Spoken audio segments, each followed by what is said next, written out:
Suasana hari Minggu di Pondok Pesantren Al-Hikmah selalu riuh. Gerbang kayu besar itu terbuka lebar, menyambut deretan mobil dan motor yang membawa kerinduan dalam bentuk rantang makanan. Di antara aroma sambal goreng dan kering tempe yang memenuhi udara, Ardan duduk bersila di atas tikar bambu. Ia adalah pusat perhatian di sudut halaman pesantren. Di depannya, berbagai kantong plastik berisi camilan mahal dan sekotak besar ayam goreng kiriman orang tuanya tertata rapi. Ardan tertawa keras, memamerkan jam tangan barunya kepada teman-temannya. Baginya, kunjungan orang tua adalah simbol kasta dan bukti cinta yang harus dipamerkan. Namun, tatapannya tiba-tiba terhenti pada seorang remaja yang duduk sendirian di teras masjid, hanya ditemani sebuah kitab kuning yang sudah mulai menguning ujungnya. Remaja itu adalah Galih. Sudah 2 tahun Galih berada di pesantren ini, dan selama itu pula, tak sekalipun kawan-kawannya melihat ada keluarga yang menjenguknya di hari Minggu. Galih selalu mengenakan sarung yang warnanya mulai pudar, namun wajahnya selalu tampak tenang. Ardan yang merasa di atas angin sengaja mengeraskan suaranya. Kasihan ya, ada yang setiap minggu cuma bisa melihat orang lain makan enak. Apa orang tuamu tidak punya ongkos, Li? Atau jangan-jangan mereka sudah lupa kalau punya anak di sini? Teman-teman di sekitar Ardan terdiam. Suasana yang tadinya ceria berubah menjadi canggung. Galih hanya mendongak sebentar, memberikan senyum tipis yang sulit diartikan, lalu kembali menekuni baris-baris huruf Arab gundul di hadapannya. Ejekan Ardan tidak berhenti di situ. Setiap kali jadwal, sambangan atau kunjungan tiba, Ardan selalu memastikan Galih mendengar betapa mewahnya menu makan siang keluarganya. Lih, ini ada sisa pizza dari kota. Mau? Daripada kamu cuma makan nasi cadong pesantren tiap hari, tawa Ardan pecah lagi. Galih menggeleng sopan, terima kasih Ardan. Aku masih kenyang. Ardan mencibir, menganggap jawaban itu hanyalah cara Galih menutupi harga dirinya yang terluka. Di mata Ardan, kemiskinan dan ketidakhadiran orang tua adalah sebuah kegagalan. Ia tidak tahu bahwa, di balik diamnya Galih, ada sebuah rahasia yang disimpan rapat-rapat, sebuah janji yang dijaga dengan air mata yang hanya tumpah saat sujud malam. Sore itu, langit berubah mendung, seolah ikut merasakan ketegangan yang mulai memuncak di asrama. Ardan kehilangan uang sakunya yang baru saja diberikan ayahnya tadi pagi. Tanpa bukti, ia langsung menuduh Galih. Hanya orang yang tidak pernah dijenguk dan tidak punya uang yang bakal nekat mencuri, teriak Ardan di tengah lorong asrama yang sempit. Galih hanya berdiri mematung, menatap Ardan dengan mata yang berkaca-kaca namun tetap tegar. Aku tidak mengambilnya Ardan. Rejeki yang tidak berkah tidak akan membawa manfaat untuk hafalan kitabku, jawab Galih lirih. Ardan yang emosi hampir saja melayangkan pukulan. Namun langkahnya terhenti saat seorang ustadz muncul dan melerai mereka. Malam harinya, hujan turun dengan deras mengguyur bumi pesantren.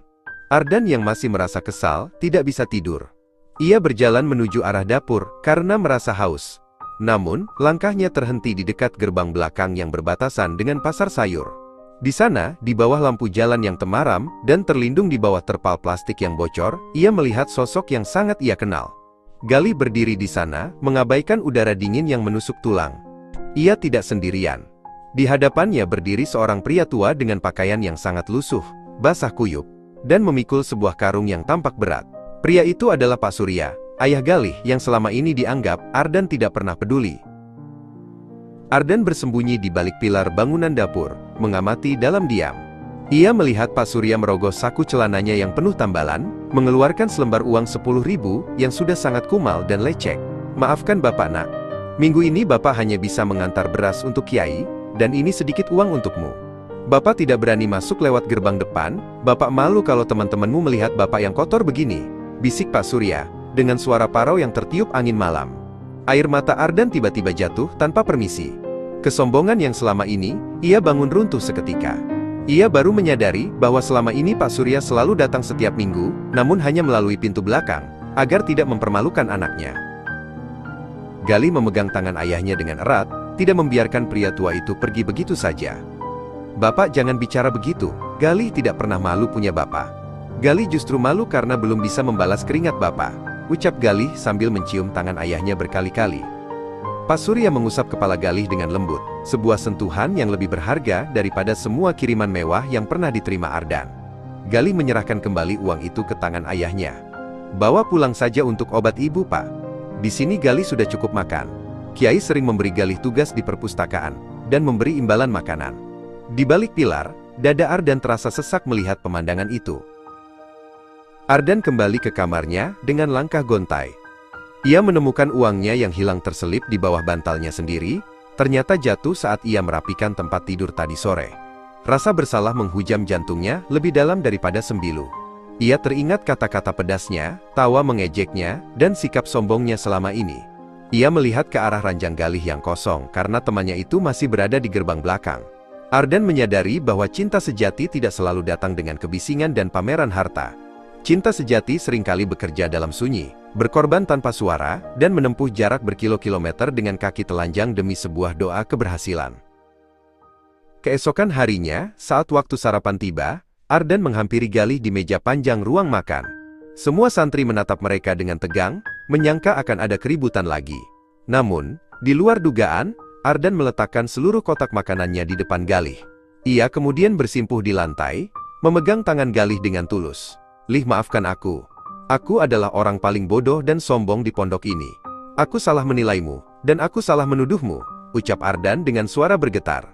Galih terkejut, namun segera menarik Ardan agar berdiri kembali. "Sudahlah Ardan, aku sudah memaafkanmu bahkan sebelum kamu memintanya," jawab Galih sambil tersenyum tulus. Sejak hari itu, tidak ada lagi Ardan yang sombong. Ia belajar bahwa keberadaan orang tua di hari Minggu bukanlah ajang pamer, melainkan pengingat akan tanggung jawab besar untuk belajar dengan sungguh-sungguh. Ardan sering mengajak Galih makan bersama, bukan sebagai bentuk belas kasihan, melainkan sebagai rasa hormat kepada seorang sahabat yang mengajarinya arti ketegaran. Mereka belajar bersama di teras masjid, berbagi ilmu dan doa. Ardan menyadari bahwa kekayaan yang sesungguhnya bukan terletak pada apa yang dibawa orang tua saat berkunjung, melainkan pada doa tulus yang dipanjatkan dalam diam, dan pengorbanan yang tak perlu dipublikasikan kepada dunia.